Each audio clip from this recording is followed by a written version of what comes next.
Halloween. Forever.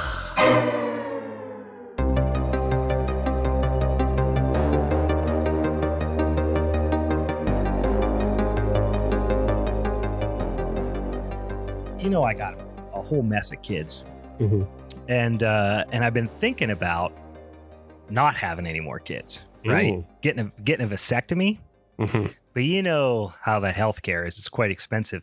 So instead of getting a proper vasectomy, I've just been pounding myself in the nuts lately. I've just been beating the shit out of my testicles, Stephen, in hopes of making myself sterile. So I don't have any more kids. You know how people do a thing like that?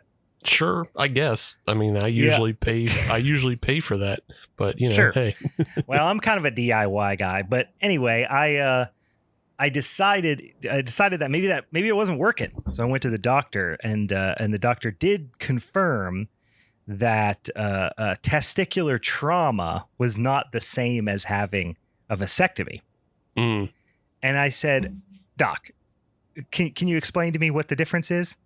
And he said, "Well, there's a vast difference." Oh God! All this way for that. Goes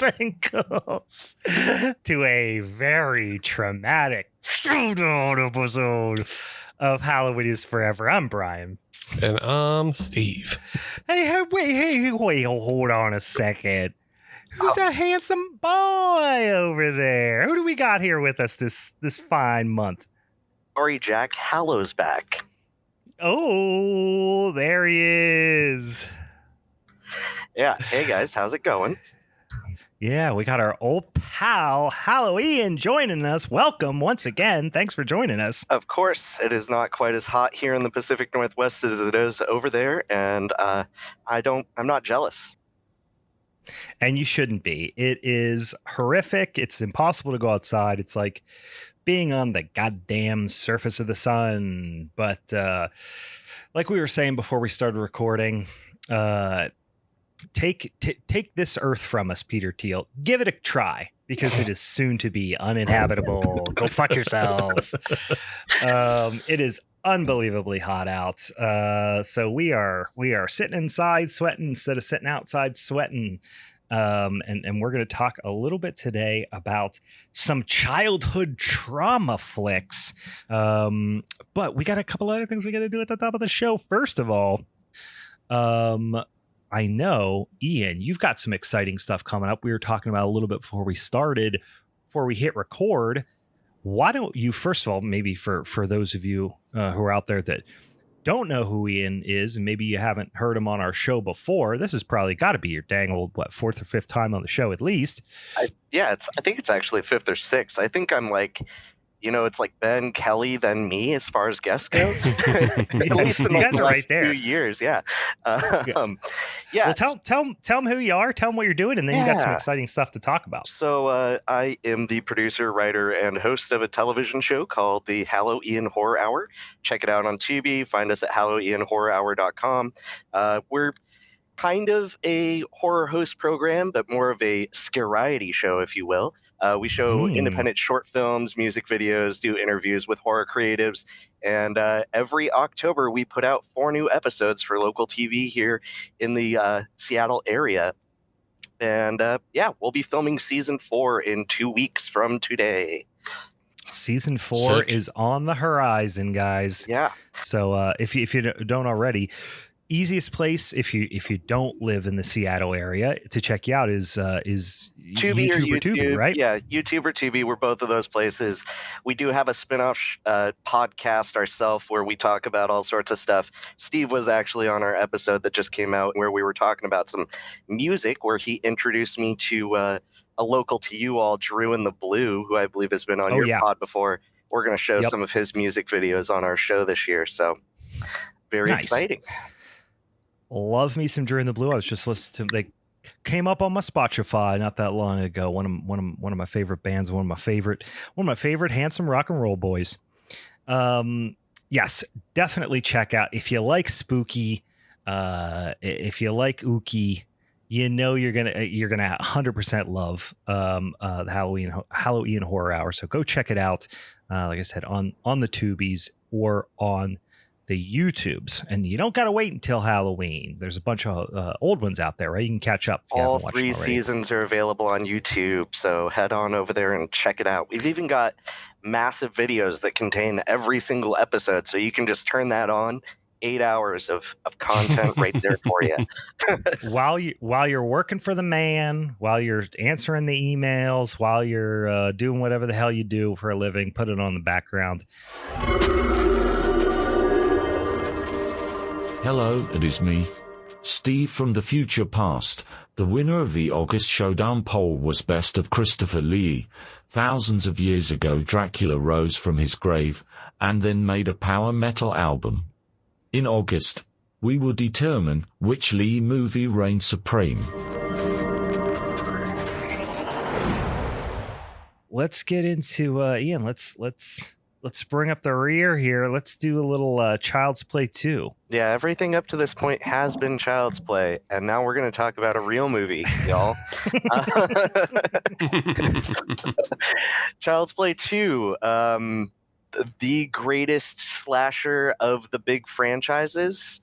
I think it kind of like really turned the corner after the 70s and 80s ones were kind of dying off. But Child's Play 2, written by Don Mancini, directed by John Lafia, who also co-wrote the first one. They do not have Tom Holland on set for this, who directed the first movie. And Alex Vincent, playing Andy Barclay, gets top billing in this, which I think it's the only credit he has for top billing. Andy, having survived the incidents of the first movie, has now been put into the foster system. His mother has been declared crazy and been locked away, and so he has lost his family, and this movie is from his perspective. But we start off with a really cool shot that is an homage to Psycho. We get the eyeball shot. We get Chucky being rebuilt. We get Mattson and Sullivan, who are these jerk CEOs that are running a toy company that basically controlled the world in children's perspective back in the late 80s and early 90s. And they're rebuilding Chucky, and Chucky comes back to life almost immediately and sneaks out of that factory and hops in the back of Mattson's car. Then we let me stop for a real quick sec, because I have a question. How does Charles Lee Ray's soul end up in this new Chucky? Because the first movie made a lot of money, and so exactly.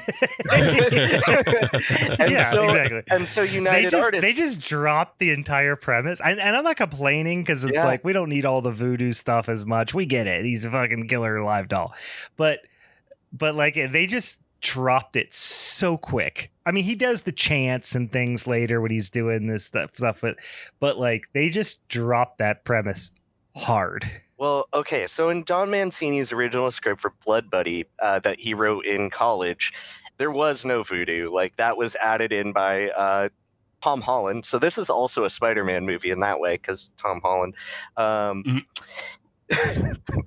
That's, you get bit by a radioactive doll, you turn into it. Exactly. But yeah, so like they did want to move away from that as much as possible. We still get an Ade Due Dembala, give me the power I beg of you, and that comes back more in the later ones because Don just didn't want to reboot anything, and that's why this franchise is one of the best franchises. Actually, I would say it's consistently the best franchise of the big slasher movies that like keep getting movies made, because they have just stuck to the canon the entire time. But yeah, so United Artists made a bunch of money off the first movie. David Kirshner, who was the producer on the first film, was now the head of Hanna-Barbera at the time.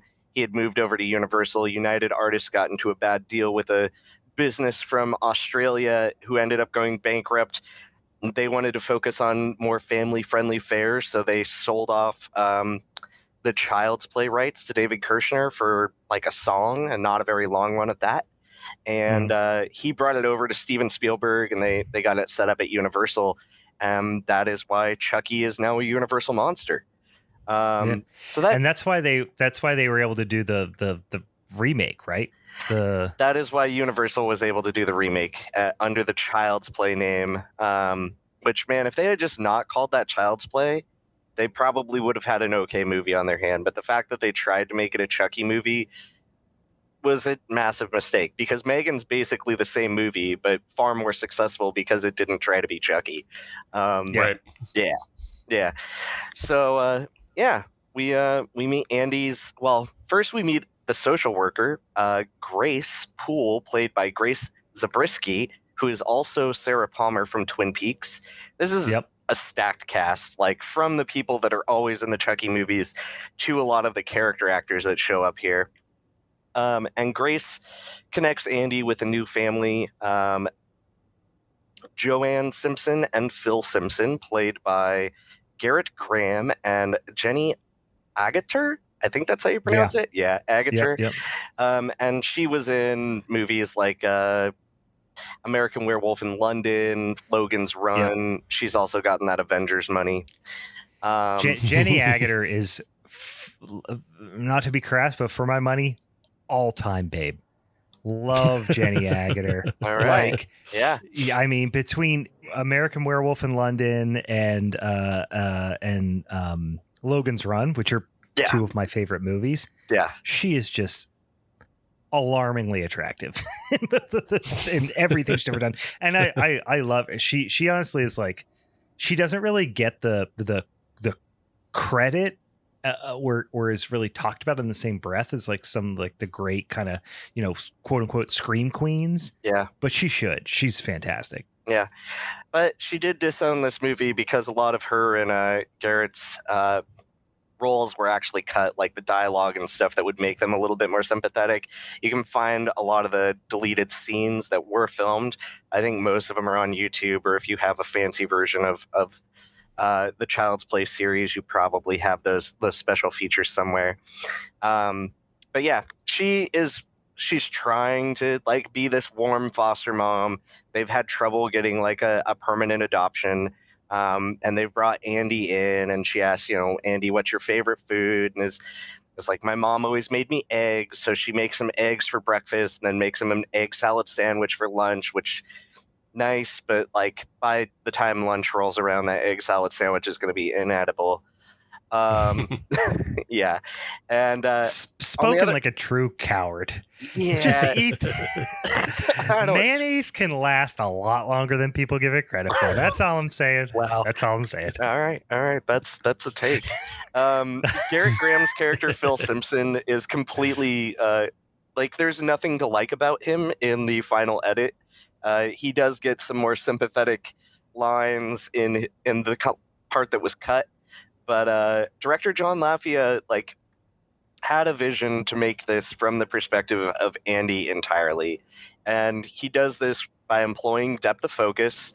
You know, really kind of copying like Brian De Palma and Alfred Hitchcock in his camera setup and his like art direction and set design. So it looks really good. It looks drastically different than the first movie. It has like its own feel, and you can really feel that, you know, Lafia and Mancini were working in a bunch of the stuff that they really wanted to happen, but since they were banned from being on set for the first movie, couldn't make a reality. Andy opens the closet at his new foster home, and a good guy doll falls out, and he has the appropriate reaction for a child who has been gaslit into thinking that his mom is insane and that the things that happened to him never happened, and he runs away. We learn that good guy doll's name is Tommy, which is a reference to Tom Holland, and Chucky promptly smashes him in the face and buries him in the backyard.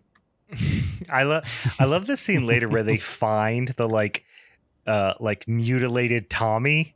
That's like evidence that Chucky, like, you know, offed him, and it's funny that Chucky, who is, you know, inhabited by the soul of a human serial killer, is jealous of other dolls. Like, he's really taken to and embraced the doll culture portion of this. Yep. It feels a bit like Charles Lee Ray has gone insane. Since being reconstructed, he's like doing bits, and he's, you know, laughing at things that are only funny to him. But he also does, early on in this film, learn how to kill somebody from the backseat of a car, because he really struggled with that in the first film. That's true. That's true. Long Could ass not cop get that chase. done. Yeah, That's a learning curve. He, character development right there for Chucky, who is again voiced by Brad Dourif, and will continue to be voiced by Brad Dourif, because Brad Dourif recently said he has retired from acting, but is still going to voice Chucky, which is great, because I know there is another Chucky movie in the works, and I'm very excited for that, because all 3 seasons of the TV show were fantastic too. Yeah, I mean. It is. I mean, hilarious. he is this franchise. Like Brad Dourif, just when we talked about the first movie on a recent episode, like he makes the silliness of a doll feel threatening through his performance. Like he is the heart and soul of this franchise. Like always has been, always will be. Yep. I mean, any time when there's anything Chucky Child's Play related that doesn't, which is very few instances. But the more recent remake is a classic example. When Brad Dourif's not involved, it falls flat. Yeah, and like that had Mark Hamill voicing the doll in that one too, and you would think that would be awesome. Yeah, like he's one of the all-time great voice actors, but it just Chucky is Brad Dourif. Yeah. Although I will say his daughter Fiona does a really good impersonation of him. So if the time comes where we need another voice for Chucky, she has got the voice down. I saw her at a horror convention talking about it, and I think we're set. That's funny. I like that. I like her a lot as an actress. Like I've seen her in other stuff. I haven't seen her in the TV show, but I'd seen her in a bunch of other stuff. She's in this obscure TV show called Dirk Gently's Holistic Detective Agency. It only ran on 2 seasons on BBC, but she's in that. I think it's based off a Douglas Adams book. Yeah. But you can hear kind of that Chucky voice because she's playing this grimy drifter that is just covered in dirt at all times, and she's doing this low gravelly voice that you can hear in it. She's like, it's like, okay. Yep. No, she's great. So, but Brad Dourif created this character. Without him, I don't think we would know Don Mancini's name. That's yeah. Yep. Yeah. Agreed. So Andy gets sent to this new school, and he's getting picked on by everybody. And I love the ploy that Chucky comes up with to get him in trouble is to just write "fuck you, bitch" on his homework in big giant red letters. Yeah, there's nothing subtle about Chucky. No. And it's like, in this movie especially, like the first movie, it's a cat and mouse. It's a bit takes 45 minutes before we realize Chucky's alive in the first movie. In this movie, it's like the first 15 minutes he's up and killing people.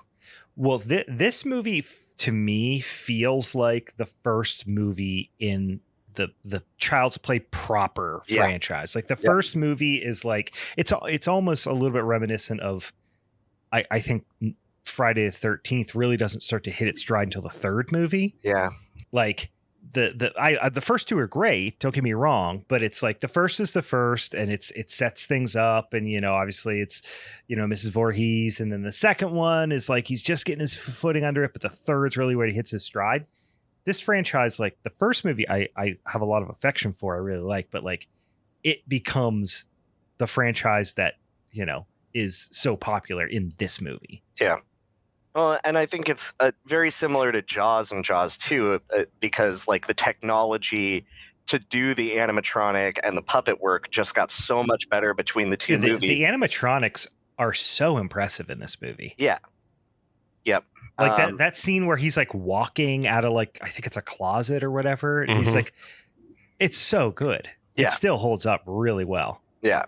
They could not get the legs to work in the first movie. They had the one like small person actor who played some of the like running scenes, but most of the time you had to like shoot Chucky in different ways to kind of hide the fact that they didn't have the technology in the first one, whereas in this one, or you just like, wouldn't see him, and it would just be like feet pattering, POV and then like people pattering, looking down, like Does Whereas- he? Yeah, well- they don't use the little person actor at all in this movie, do they? No, I don't think so.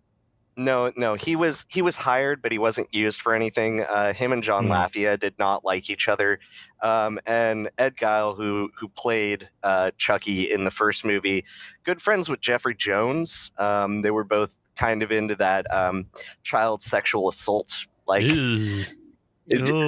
photo ring. So, and also Garrett Graham's character Phil Simpson, Jeffrey Jones almost played that role. So like, dodged a bunch of bullets just getting those people. You can really picture him in that, because that's, I mean, Yeah. he was just making a living playing like distant kind of shitty dads. Yeah. For all of this era.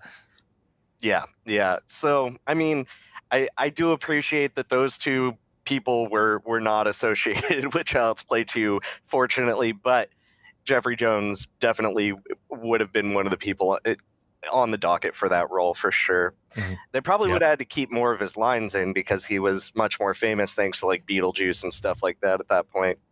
Sure. Yep. But we do get the first bit of Graham Revell's music that is used for the theme song on the TV show here, where Chucky pops out and stabs it is like a bike pump into the back of the teacher, and then uses the ruler to finish her off. The ruler is this scene's great, and I love the way they shot it, where you see his arm and the ruler, like, if I remember, it's through a window, right? And they're like coming, kind of zooming out. Yeah. It's a great scene, but like perhaps could have used a more threatening weapon than a yardstick or a ruler. Like, Yeah. anything else. The eraser might be more threatening than the yardstick. But it really does set up like the comedy in this franchise, where the first movie was pretty straightforward horror. Like, it is funny to see a doll say "fuck you, bitch," but like this, it's dire. It's played very straight. Yeah, but this one really sets up the tone for what we would see in like Bride of Chucky, and then again across the TV series. And there was even a scene at like the 1990 Horror Hall of Fame, which has become the Fangoria Chainsaw Awards, where Robert Englund like kind of passes the torch on to Chucky as to be like the funny slasher guy, because there's only one more Freddy movie after this. We haven't even talked about Kyle at all. Kyle, played by Christine Elise, is probably most well known for 90210 for a certain generation, but probably more so just known as Chucky for most contemporary folks. She plays Andy's foster sister. She's smoking. She's cool. She's probably listening to some like early grunge on her headphones, but we never get to hear the song because they didn't pay for any of the rights to do stuff like that. Maybe like Sonic Youth or something. That'd be cool. Yeah. And, you know, this whole family they don't believe Andy. Phil really doesn't like Andy. Kyle thinks he's a little weird and is going through some stuff, but she's also kind of detached. They're playing on the swings over where the Tommy doll is buried, and I love Chucky just in the background being stressed out that they're going to find the doll, because he has put batteries in his back this time to make sure that like people think he is the real doll. But if they dig up the Tommy doll, then it'll blow his cover, I guess.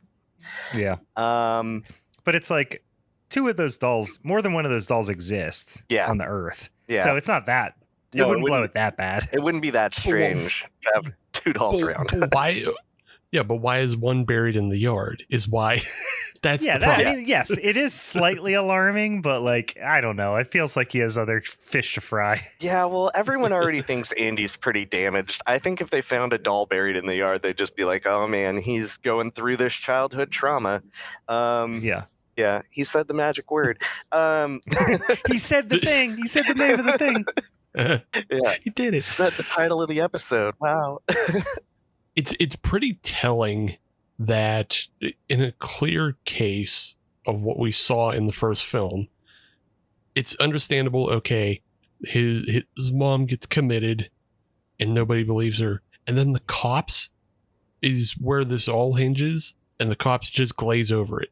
The cops are like, none of this happened, despite the fact that we had cops, injured and die, and you know what? We're just going to cover this up and wash it over. That lady's crazy. That kid's a liar. And fuck all you. And these other cops are fucking crazy. Yeah. I don't think Chris Sarandon would come back because he was a Tom Holland guy, and there was obviously some Tom Holland hostility on this set.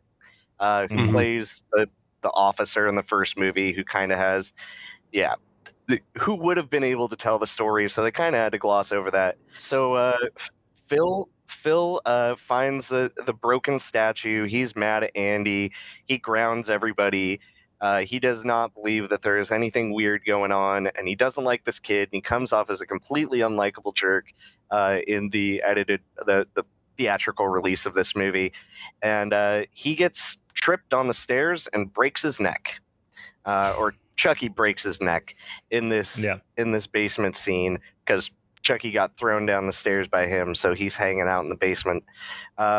When Joanne sees this, she totally flips. She now hates Andy. There's no warmth anymore. There's not going to be any more egg salad sandwiches.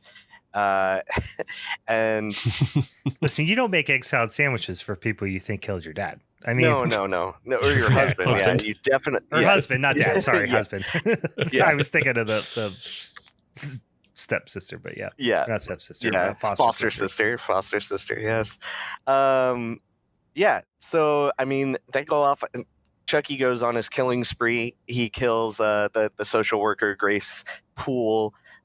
He kills a few other people, and he's trying to find his way back to the good guy factory, where the climax of this movie takes place. And it is one of the greatest climaxes and settings possible for this series.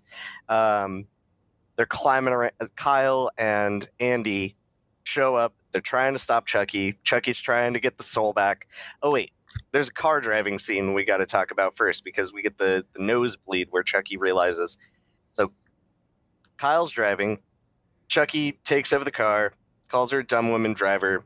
They get pulled over by a police officer for going 60 in a 45, and his nose starts to bleed.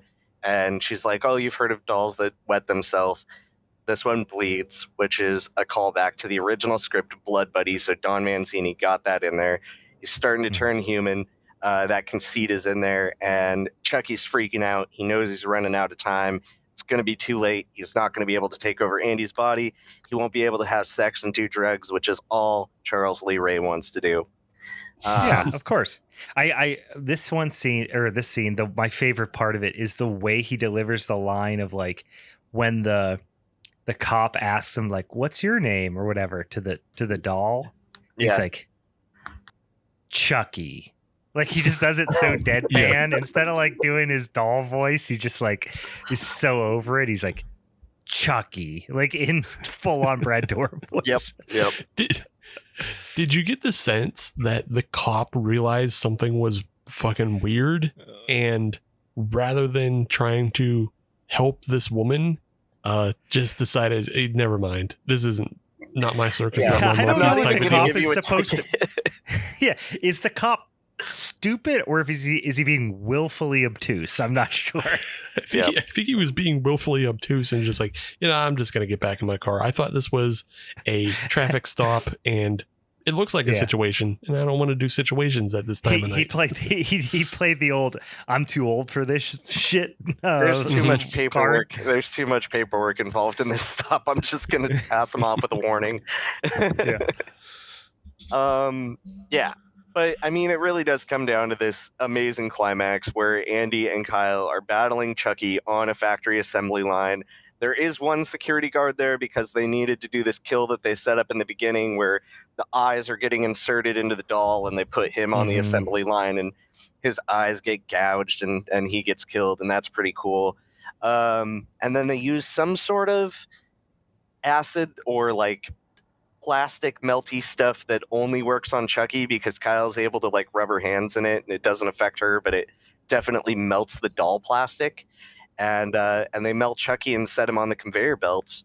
And that is the end of the theatrical run as they escape. And Andy says, where are we going to go? And Kyle says, home. And he says, where's that? And she's like, I don't know. So both of them are going to be on the hook for all of these murders, but we don't talk about that in in this movie or the next. Yeah. But in the television version, which is the version that I saw first on the USA Network, which is also where the Dollhouse Murders first aired, was on the USA Network. Was it? I wasn't sure what network it was. Yeah, but that makes sense. I looked that up, and I was like, oh yeah, these are both on USA. And then I had to look up Toxic Crusader, and it's like, is this also USA? But no, that was like local Fox affiliate, unfortunately. Yeah, but in the TV edit, we see Chucky's blood running down the factory line, the dolls getting assembled, and then we see him smile. So he was not defeated in the TV edit. Really? He did the whole explosion? None of that happened? It does, but his blood is still running around the assembly line and gets put into a new doll. I see. Yeah. Oh, yeah. I remember that. Yeah. Yeah.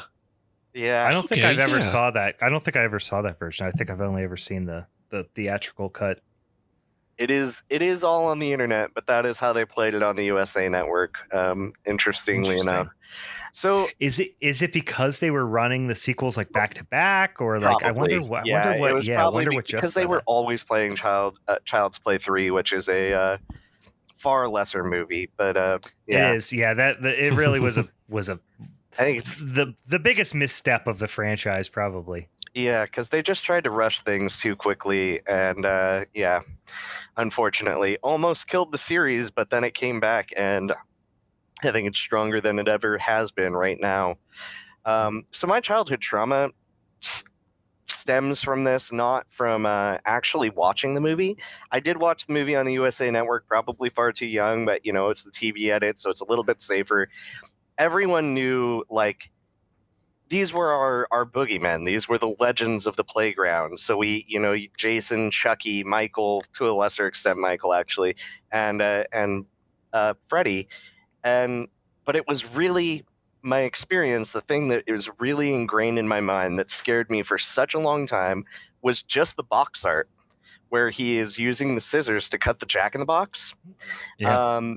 And I remember being in the line at the grocery store, and they had the little like video rental area, and for some reason the horror section was like outward facing, so it was always like the most terrifying boxes. But the one that sticks in my mind that scared me for the longest amount of time was Child's Play 2. And so to be able to scare me and traumatize me without even knowing what the movie was actually about was a very effective of use of art. And there's not even a Jack-in-the-Box in the movie. That box art is an individual piece of ephemera that just lends itself to being spooky in an entirely different way than the rest of the film. So that marketing campaign was done entirely separately from the filming of the movie. And then also, I think from a impact level, like the most amount of children traumatized by Chucky, I think he takes the cake. I think more kids were scared of Chucky, whether they saw the movie or not, than the Dollhouse Murders or Sergeant Kabukiman. Yeah, Sure, I mean, I don't disagree. I don't think anybody would argue the Dollhouse Murders did more damage to the psyches of American children than Chucky. But I was going to say the other, two points I was going to, we kind of went over, but like one was, I think that box art definitely stuck with me, even though I don't think I was ever super afraid of Chucky I think Freddy was always way scarier to me. I mean, in retrospect, I'm much more of a Michael Myers and even Jason Voorhees is like, the lasting power for me. But, the other VHS box art that stuck out to me, this one, big one for sure. And the other one was Dead Alive. I remember so vividly seeing this one and seeing Dead Alive, like on the shelves and being like, oh, fuck, I don't feel like I'm supposed to be looking at this. Like, this is not for me. This is fucking terrifying. But yeah, now I forget the other point that you just went over that I was going to make a comment on. I do want to point out one other thing. I pulled up a poll on IMDb. This poll is called worst movie poster to hang in a kid's room. And number one is It with 4,361 votes. And I am wearing a Stephen King shirt right now. It is actually the movie that caused me the most childhood trauma. I watched that miniseries when I was 4 years old. Had a single mom who loved horror movies. I ended up watching it. I was terrified of Pennywise. But number 2, Teletubbies, with 1,660 votes. And number 3 is Child's Play 2 with 1,431 votes, followed up by Pink Floyd and Sinister after that, which dropped below 1,000 votes. Pink Floyd and Sinister. The wall movie art is pretty terrifying. I agree, but why you would hang any of these in a kid's room, I don't know. But I love that this is a poll on IMDb that multiple thousands of people have taken the time to vote on. Yeah, that's quality. I think just in doing my research here, and I'd kind of made up my mind because, again, I had such a very hyper specific personal experience with my movie that I was hoping people would find interesting, knowing you guys were not going to fucking vote for the Dollhouse murders, but just thought it would be fun and interesting. And so, just to be true to the topic, there's no other one that would stick out in my head nearly as much as that. But the only other one I was considering was I knew the It miniseries is number one for so many people. Yeah. That Pennywise, Tim Curry's Pennywise, was so intense for so many people and stuck in their craw. And I didn't see that until I was a little bit more age appropriate, but another Stephen King one is the only thing that would compete for me and actually probably stuck with me a lot longer. It's just not nearly as specific. And I think we've actually talked about it on the show, so that's why I didn't do it. Yeah. But it is Salem's Lot.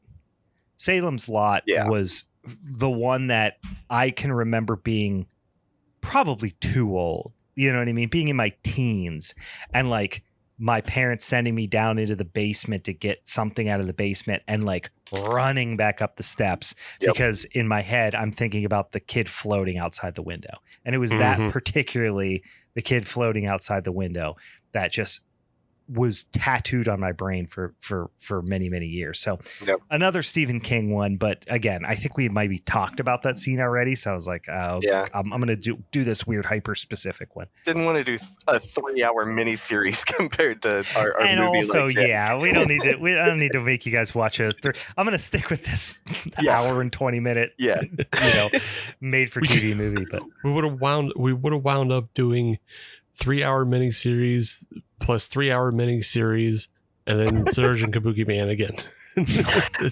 Which is an hour and 40 minutes. Yeah, that would have been a lot of watching for movies that we've probably watched a lot already. So that we already know very well. Yep. Yeah. One of my other possibilities would have been Day of the Dead, just because I had seen Night and Dawn pretty early, and the gore in both of those are the gore in Dawn is silly, the red paint blood and all that. Day is so extreme that it fucked with me a little bit. I saw it once as a kid, and then I didn't watch it again until probably high school or something, just because the way Rhodes gets tore apart. I was like, oh no, that's too much. No. Well, and it's also so much more, dire and mean, depressing compared to Dawn of the Dead's a fun romp in a mall. It's one step away from Chopping Mall, and then you get this incredibly dire, depressing movie. Yeah, which would part of what makes Day so great. But I specifically remember being kind of isn't Steel cool? He smokes cigars and has a fucking rifle, and then it ends with him fucking blowing his brains out. I'm like, hey, do the old collar pull. Yeah, the only final things I'll say on Child's Play 2, because I do think it's not the scariest in the franchise, for me. I honestly think the first one is, just because it's matter of personal preference. I'm a slow build guy. I like a slow build to one big or two or three big holy craps instead of, the just kind of onslaught. And one does that so well. And the mystery, and again, as a kid, the like, hey, the parents won't believe me kind of thing was always scary. But this movie is it just looks so good. Yeah. Comparatively. It doesn't really look like the first movie at all. No. It's so much more stylized. Even the house that they live in is it's like a fucking giant dollhouse in a way. The colors are so bizarre in that house. It's got the lighting's different. That obviously it's not in like the more kind of grimy urban Chicago. Now they're in the suburbs or whatever, but it just feels so different. Yeah. And then can't overstate how great the factory scene is. I'm stealing this from somebody, so I don't want to claim that I came up with this, but I saw someone online describe the factory scene with all the good guy dolls everywhere. It is the Shining, the hedge maze, but made out of good guy dolls. Yeah. That's like what that scene feels like. Yeah. It's also really important that they showed so much restraint, because that could have easily been the scene where there's like 1,000 Chuckies, right? Yeah. Like, because they could have done something stupid that way. Yeah. And because they didn't, like, it set it up later in the series where, now it's okay to do that kind of thing, but showing that restraint in the second movie, I think, is really important for the series being as important as it is. Yeah. I love the factory scene for a couple of reasons. One is you get one of those great ink tank effects where they spill a bunch of ink in to make a giant dark menacing cloud outside the factory as he's doing the voodoo. But the other thing is just the general set and production design in a scene that is basically like a children's version of the end of Terminator, but it's all of the factory equipment has all those like bright solid matte colors. Like you have to think, like, did the owners of this factory think it was funny to make the inside look like a child's play place, despite the fact that it's people just working? Yeah. It's people in a factory. But it looks like goddamn Discovery Zone. Yeah. These are the colors we have because we make children's toys, so we're also going to make our equipment out of those same colors. Like, this is the palette. Yeah. Yeah, you can get horribly maimed and disfigured in here, but it also looks like a Safari Sam's. So, hey, just keep a lookout. Yeah. Keep all your fingers, please. Thanks. Yeah. But it just lends to that end of, like, it does become a little bit funny because they're doing the end of Terminator, but it's amongst a bunch of bright colors and everything. And it's like, yeah, the machinery will kill you, but it's also kind of funny. Well, and to maintain that depth of focus, they had to have bright colors like through the whole thing, right? So the reason there are like the pastel walls in the house, and there's like the set design at different different distances, and it's all shot from Andy's perspective. So there's a lot of like looking up, which creates even like a little bit more intensity. So all of those limitations that they built into the style of how they were going to set up their camera rig have, created this visual aesthetic that is so much different than the rest of the series. Yeah. Mm-hmm. Yeah. I got to mention one final thing, because I think it's my favorite line in the whole series, and we just skipped over it, which is, and it doesn't come from Chucky, it doesn't come from Andy, it comes from the shitty CEO, and I'm going to misquote it, but one of his little lackeys says something to him about, they're looking at the good guy doll. He's like, "What do you want to do with the doll, sir?" And he's like, "I don't know, stick it up your ass."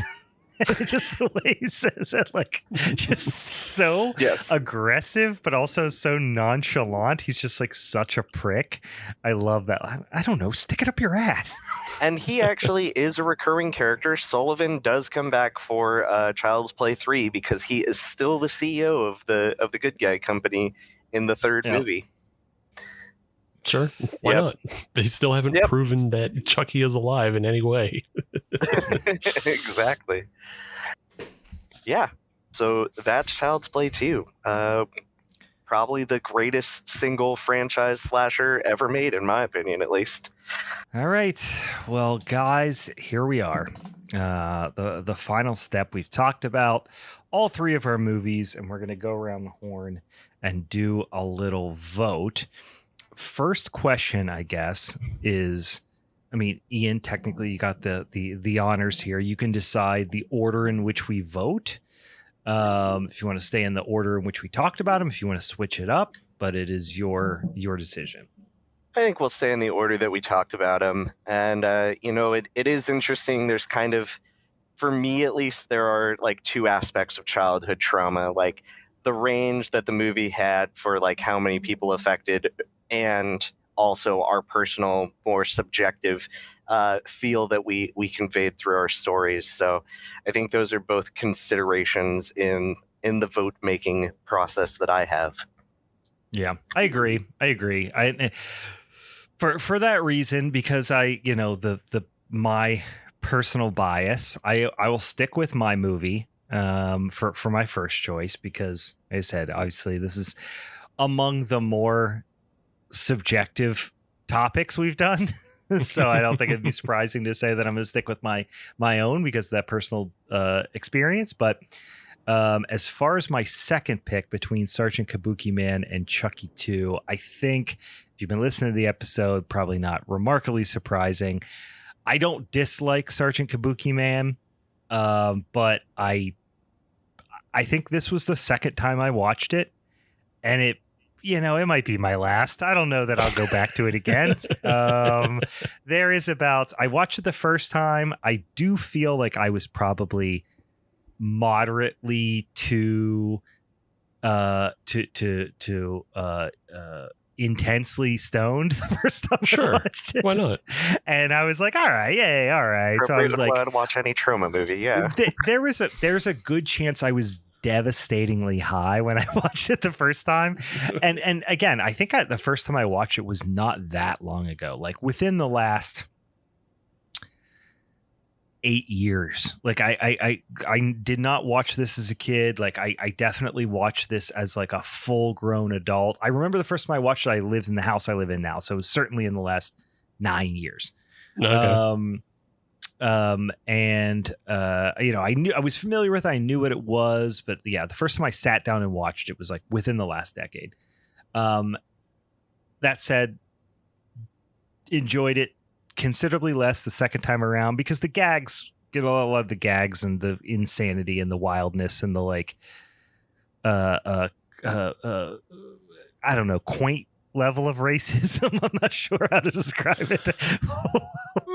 Steve's giving me puzzled face. Yeah, I guess yeah. I'm not sure how to categorize it. I'm not just going to throw that around because I don't know how to categorize it. There is something about it that doesn't pass the smell test with me in terms of sure. Like, but also it's trauma, so it feels like, oh, this is what they do. And also I think for trauma, you give movies like this a pass on those sorts of things because you always feel like it's not coming from a place of bigotry or meanness or anything like that. It's just like we want to be, non-PC. We want to push the envelope. We want to make people feel uncomfortable. And you're part of the group and you're part of the inside joke that we have together. And so that this isn't coming from a mean or hateful way or anything like that. So I'm being more facetious than anything. But that said, again, probably won't watch it again. Chucky 2, probably my favorite movie in the franchise. Supremely watchable. Brad Dourif bonus points alone is probably going to take it for me because we just did our Brad Dourif episode not long ago and gushed about how much we all love him. So I'll shut up. I'm going with Chucky too. Sure. Yeah, I'm gonna stick with Sergeant Kabukiman because while I'll agree that Child's Play has a farther reaching impact, that it has hit more people, I think most movies have hit more people than Sergeant Kabukiman, or trauma in general. My caveat to this, though, is that my trauma has lasted me for the entirety of my life. Whereas I think, people get over Child's Play. They stop being scared of the little doll coming to get them. Eventually you kind of grow up and you go, oh yeah, I would just kick it. I wouldn't go down like the rest of these people. It's a laugh. Ben's wife has not worked. For Jen, I think, like I she said, still most can't people look at Chucky. yeah, like I said, most people. I've just given her a hard time. Yeah. But I think Meg, if she were alive and confronted with Chucky, she would, take him in a fight. She wouldn't be terrified as she once was. I think she was. Swamp Unfortunately, Witch would she is not. be a Swamp Witch would do even better. Swamp Hag would do even Bog better. hag. Bog hag. Bog Hag would do even better than a living person, I think. Unfortunately, we'll never know because she is in fact dead. Yeah, but not by the hands of Chucky. So, true. So I just want to point out that I do think most people get over that kind of stuff. Everybody, I don't know how anybody who is still traumatized by the Dollhouse movie. I can maybe understand if you saw it at school and you're 8. It bothered you, but if you're still bothered by this movie as an adult, grow the fuck up. What's wrong with you? So no, I don't think I it's like I would equate that movie. It's more like Goosebumps. I loved the Goosebumps books when I was a kid. If I read them now, I'd be like, ugh, you know what I mean? Because they're for kids. Welcome to Deadhouse is actually still pretty good, but that's the first one. I read a bunch last year. The only one I recommend is Welcome to Deadhouse. I have it. I have it, and it's just solely because I want to preserve the nostalgia. I actually started to read to my kids a handful of years ago, Attack of the Jack-o'-lanterns, and I loved that book when I was a kid, and I was like, all right, they're not into it, and I feel like this is going to ruin my nostalgia for it, so let's just let it let sleeping dogs fly.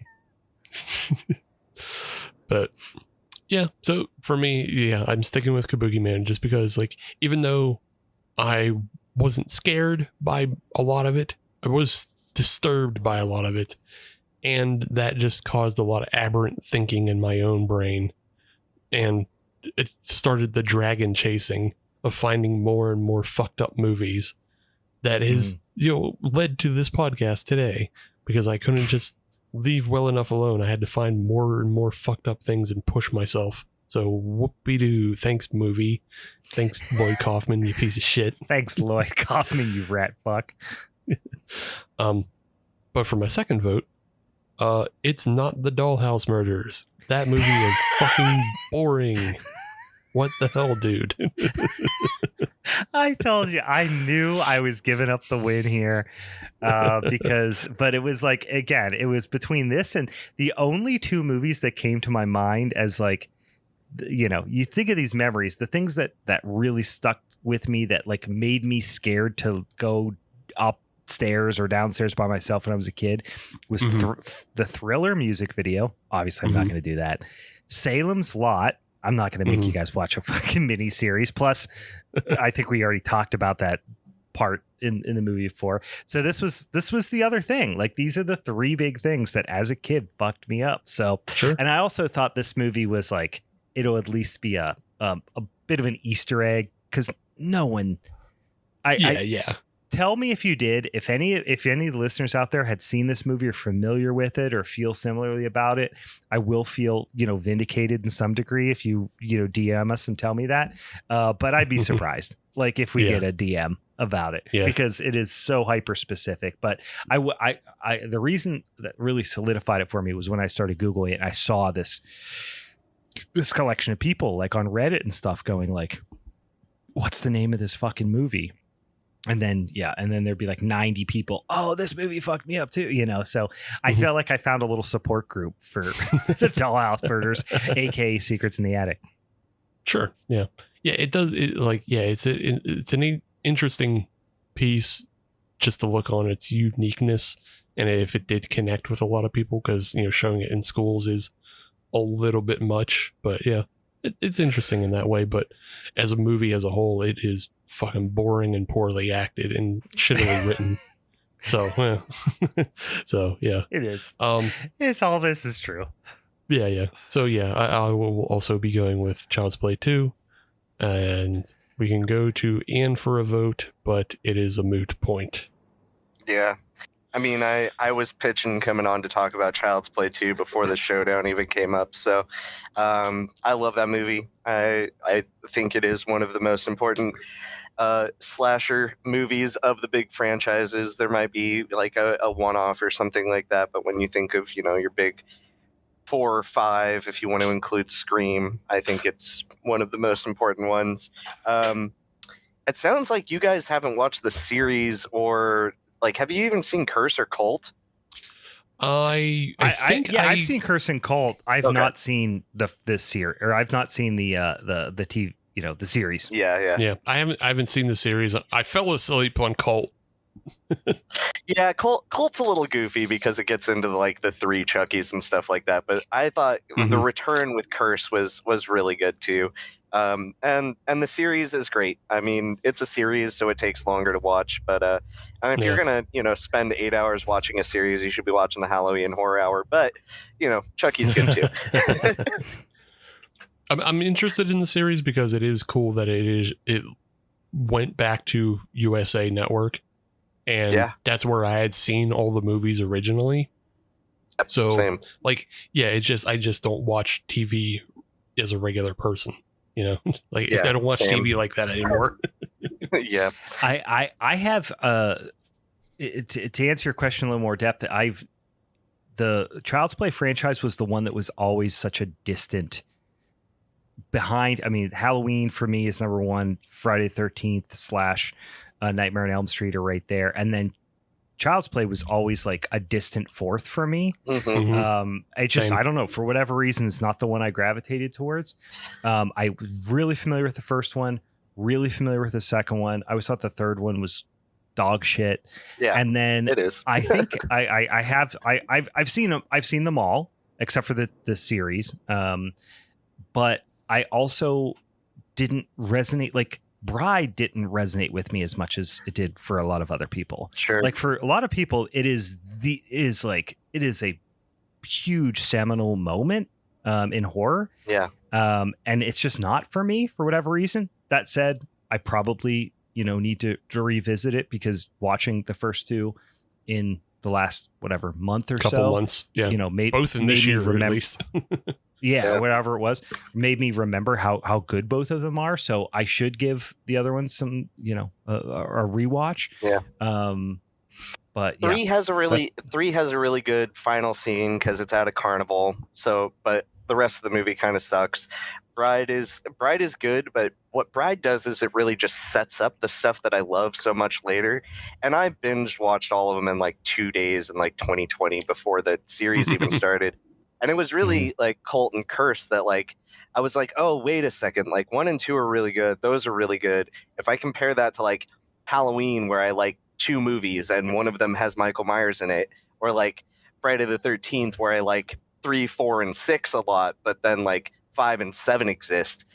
Am I judging Child's Play too harshly just because it started a bit later and it kind of reshaped my focus on the big slashers? Because I think, about half of them are pretty terrible in all of them. And consistently, I think Child's Play has had better entries, even given like Seed and 3. not being as good. I am a admitted like self-flagellating Halloween fan. Yeah. Where I know perhaps a majority of those movies are bad. Yeah. But for me, it's the highest I'll take the highest of the highs with the lowest of the lows. Sure. But I will be the first to admit that I probably have not given Child's Play franchise enough of a chance over the years. Same. I'm a Friday first fan, and I recognize all the problems in Friday. But also I love all the stupid shit in that. So I don't know. I defend the dumbness. But then also, I don't know. I got more into Hellraiser and Texas Chainsaw. And I just like I paid more attention to those than I did Child's Play. You're right. I mean, Hellraiser for sure. I definitely did before Child's Play as well. I love Hellraiser. We did a Hellraiser episode some years back, and I went and we did multiple Hellraiser episodes, I think. So I've seen all those movies, and man, some of them are dog poop. Straight up doo doo. I liked the reboot one. That was good. I mean, I don't like any of the kids in it, but yeah, it was good. Yeah, it's fine. The game looks great. I'm excited for that and the Halloween game. Like, we're going to be as gamers, it's going to be a lot of fun this fall. The Halloween game I'm not into. You're not into? No, it's the same because I'll probably play that. Sure, but it's the same asymmetrical type of, like, I know they're adding a story to it, so maybe that's a little better. Yeah, but maybe I'll pick it up on a Steam sale. If it was just Dead by Daylight, I wouldn't be interested at all. But there being a solo mode with a bit of a story does have me excited for it. It could just be a reskin, and I'm still gonna play it. Yeah, I think it is just a reskin of the Friday the 13th asymmetrical game, which I played a little bit of, and it's fine. But if I can walk up the stairs and on the porch and do all those things, like, that's all I care about. Can I play Ben He has a ghost mode. He has a ghost mode that doesn't make any sense. Can I be Ben Tramer getting hit by a car and setting on fire? Like, can I be the truck? Can I be the truck that hits Ben Tramer? Yeah. Can I be the truck that hits Michael Myers into the well? Well, here we got to ask, because we got off on topic. I feel like I know the answer, but just as a tiebreaker, because it does come up at occasion, where are you at with your second pick, Ian? My second pick, I think I have to go with Steve's personal story, just because I do I understand if I had seen Sergeant Kabukiman at less than the age of 13, that would have been upsetting. Yeah. Mm-hmm. Yeah. Listen, I'm landing about where I thought I was going to land. I've done this to myself many times. I pick a movie that I want to talk about more than one that's actually going to win. And here I am. And I've been sitting on some stinkers on the punishment episodes, and I can't get out of my own way. You both chose really personal stories, and I appreciate you sharing those. I kind of had the layup, it just lined up here. So, well, here's the question: is one, do you have a punishment movie in mind? And if you don't, that's fine. And then we obviously want to leave the invitation and the door open for you to come back for the punishment episode, which there's no pressure. You've sat here and talked to us for 3+ hours, so understood. But do you have one in the back of your mind? I do not have a punishment video picked out. I probably should have, knowing that this was going to be the outcome. I will get back to you ASAP on that. Then yes, I will return and I will find a fun punishment video for us to all dive into later this month. Right on. I would say I'm looking forward to it, but we'll see. I'll reserve that statement until we get a little closer. I think Diced is back on streaming. They added like 20 more minutes to the movie. Oh, good. Let's do it again. Well, thank you once again for joining us. I feels like, I don't know, I haven't been keeping score, but me and Steve are getting our asses kicked by our collective guests recently.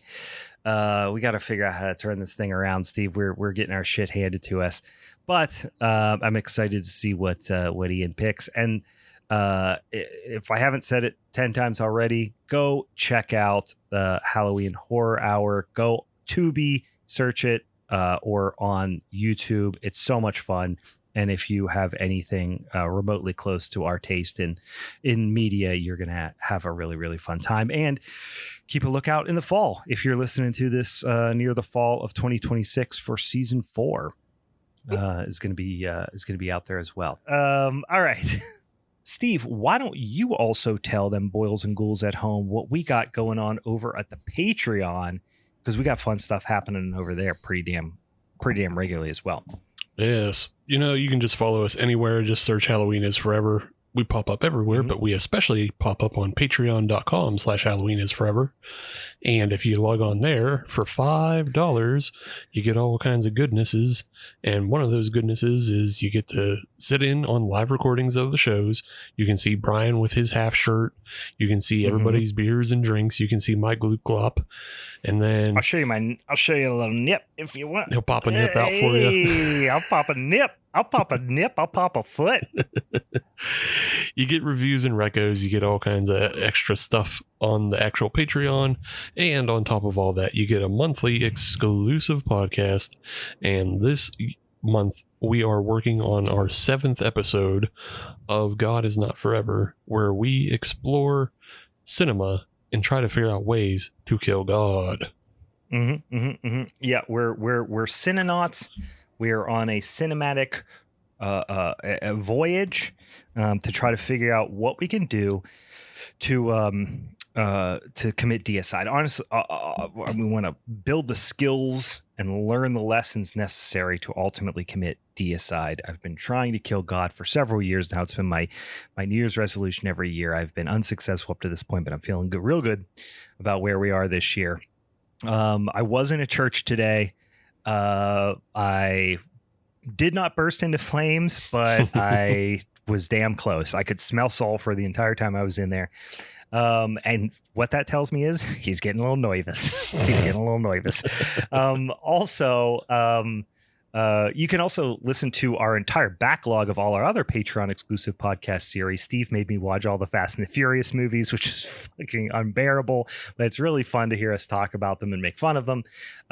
We also listened to watched a bunch of really fucking terrible, for the most part, 90s kind of forgotten comedy movies that have horror ties to them. We also did a bunch of really dog shit, like right-wing Christian propaganda horror movies about like how you shouldn't jack off and you shouldn't be gay or whatever, like a bunch of real dog shit and stuff out there. But it's fun. Don't get abortions. Yeah, don't have abortions. Don't be gay. All that stuff. And it's fun to make fun of those pieces of shit as well. So patreon.com/Halloween is Forever. Give us your sticky, stinky, sweaty money. Only $5 a month, and it'll get you all that stuff. And you can join us here live on the Discord as we record and see my nip slips and all that sort of stuff. Thank you once again, my friend. It was super fun. Always we blast, appreciate guys. you. Yep. Thanks for coming on. For the Halloween is Forever crew, I'm Brian. I'm Steve. And I'm Hallow Ian. All right, see you later. Bye. Yeah, bye.